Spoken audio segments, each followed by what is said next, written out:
Ya setidaknya apa yang perlu dikurangi saya kurangin seperti itu. Siapa tahu dengan boykot ini ke depannya itu nanti ada perubahan atau ada gencatan senjata mungkin.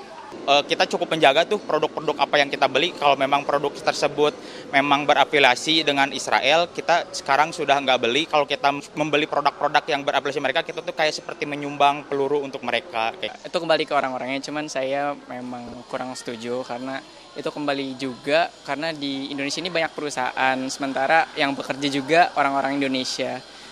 Kalau misalnya nanti mereka di PHK itu. Ya, itu tadi kita sudah dengar bagaimana tanggapan dari masyarakat, tapi kembali lagi bagaimana harusnya peran dari pemerintah supaya tidak menutup mata dari isu ini. Saya boleh minta tanggapan dari Pak Peter terlebih dahulu. Ya, ini tadi kita ngobrol-ngobrol Babe Haikal, saya sangat sependapat. Ini jangan sampai dimanfaatkan oleh pihak-pihak yang tidak bertanggung jawab. Ya.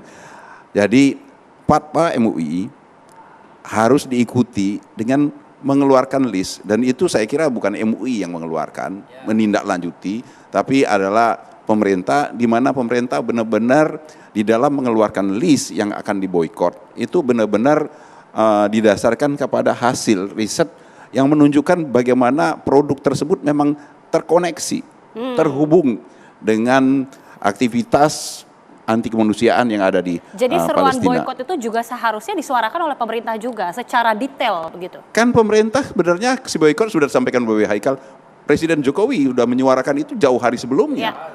Jadi sekarang ini adalah perwujudan bagaimana pemerintah membela Palestina, tidak hanya di forum internasional, tetapi juga di dalam negeri, di dalam bentuk boykot, yang boykotnya itu teralamatkan dengan jelas, bukan tidak jelas, ya, dengan hanya menyampaikan boykot dan kemudian produk-produknya tidak diketahui yang mana, sehingga kemudian masyarakat menduga-duga saya akan memboikot yang mana, dan itu kemudian dimanfaatkan oleh sekelompok orang untuk menunjukkan list daftar yang sebenarnya mungkin tidak terkait dengan Palestina, tetapi lebih kepada dalam upaya memanfaatkannya untuk kepentingan persaingan yang tidak sehat.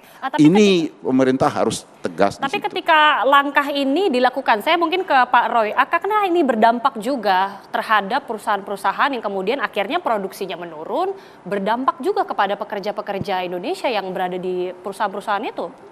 Jangka menengah panjang pasti, karena ini sederhana saja, penurunan produksi pasti penurunan juga, harus pengurangan juga tenaga yang memproduksi. Berarti sederhana. berdampak pada PHK, jangan-jangan sederhana, ya PHK, pengurangan tenaga kerja, penggerusan saham, investor lari, ya mengambil lagi dananya dan lain sebagainya. Itu sesuatu hal yang keniscayaan. Haruskah pemerintah melakukan sesuatu untuk mengantisipasi itu? Nah, ini yang kami sayangkan pada pemberitaan yang kita sudah ketahui, bahwa ada pernyataan yang mengatakan bahwa pemerintah yang ngomong ini, silakan memboikot.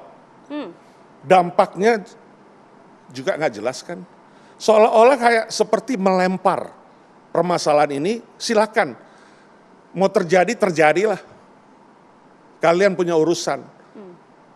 Ini negara sedang memajukan istilah yang saat ini sangat populer, nawacita. Negara harus hadir di rakyatnya, harus hadir di pelaku usaha, harus hadir di segala sektor, industri, bidang, dan lain sebagainya. Nah, kalau pernyataan itu apa memang nggak mau diurusin? Sehingga mengatakan sederhana begitu.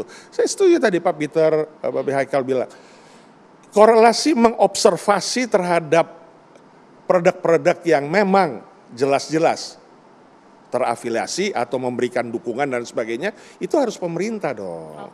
Ya, sehingga itu memang betul-betul hasil observasi, bukan hasil sosial media yang di follow up atau yang di follow, yang dibagi, dikirim dan lain sebagainya. Kemudian terciptalah opini publik, dan itu yang tadi dikatakan Pak Peter, akhirnya persaingan yang bermain atau kelompok instability, intoleransi yang bermain. Tapi jika kita bicara realisasi, jika betul nanti produk-produk ini diboikot dan juga akhirnya tidak ada, siapkah memang dari industri kita untuk menggantikan produk-produk tersebut sebagai produk substitusi nanti? Ya, dalam waktu singkat menengah ini nggak mungkin langsung tergantikan, karena itu kebiasaan konsumen untuk berbelanja, memakai, dan mengkonsumsi barang. Ya.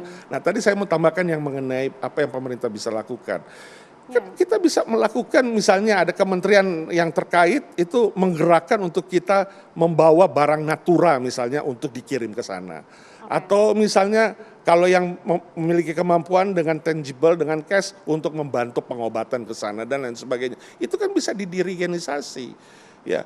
Jadi jangan hanya yang tadi Pak Peter katakan hanya dengan diplomasi, tapi on the field-nya apa? Sehingga bukan opini-opini liar yang keluar, ya, yang kita nggak harapkan, tapi justru adalah yang memang tersistematis.